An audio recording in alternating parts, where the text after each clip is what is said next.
দীর্ঘ প্রায় 50 বছর পর পাকিস্তান নেভির কোনো জাহাজ বাংলাদেশের বন্দরে পৌঁছেছে এবং সেখান থেকে বাংলাদেশ সরকার একটি বিবৃতি দিয়ে বলেছে যে সেটা শুধুমাত্র বন্ধুত্বের জন্য এই পথ পাড়ি দিয়ে পাকিস্তানের নেভি বাংলাদেশে এসেছে।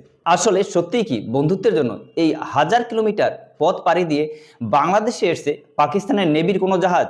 ব্যাপারটা এতটা সহজ নয়। এর পিছনে সাধারণত দুইটি কারণ আছে।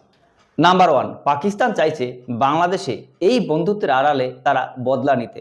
1971-এ পাকিস্তান যেভাবে হেরেছিল ভারত এবং বাংলাদেশের কাছে, সেই হারেরই প্রতিশোধ নিতে এসছে তারা বাংলাদেশে। নাম্বার টু, এবং পাকিস্তান যখন ভারতের পাঞ্জাব কিংবা ভারতের গুজরাট এই সাইডের বর্ডারে যখন ভারতের মধ্যে অস্থিরতা তৈরি করতে পারেনি, সেই সুযোগে বাংলাদেশকে ব্যবহার করে ভারতের সাথে বাংলাদেশের যে বর্ডারগুলো আছে সেই বর্ডার এরিয়ায় একটা বিশৃঙ্খলা সৃষ্টি করতে, যাতে করে ভারতকে কিছুটা বিপদে ফেলা যায়। এই পাকিস্তান কিভাবে বাংলাদেশকে ক্ষতি করবে, বিভিন্ন পত্রপত্রিকায় নানান কিন্তু লেখা বেরিয়েছে। পাকিস্তান কভার অপারেশনের মাধ্যমে নার্কো টেরর চালাবে বাংলাদেশে।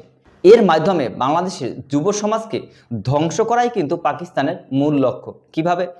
এই নার্কো টেররের মাধ্যমে বাংলাদেশে বিভিন্ন প্রকার ড্রাগস পাঠিয়ে দিয়ে যুব সমাজকে সেই ড্রাগ নিতে বাধ্য করবে। যখন বাংলাদেশের যুব সমাজ সেই ড্রাগে আসক্তি হয়ে যাবে, তখন তাদের মগজ ধোলাই দিয়ে বিভিন্ন ধরনের অপরাধমূলক কাজ করাবে কিন্তু এই পাকিস্তানের লোকজনেই। যখন যুব সমাজ এই ড্রাগে আসক্তি হয়ে যাবে, তখন কিন্তু তাদের মগজ ধোলাইটা সহজ হবে এবং ভারত বিদ্বেষী মনোভাবটা তাদের মধ্যে ঢুকিয়ে দেওয়া যাবে। বাংলাদেশের অধিকাংশ নাগরিকই ভুলে গিয়েছে 1971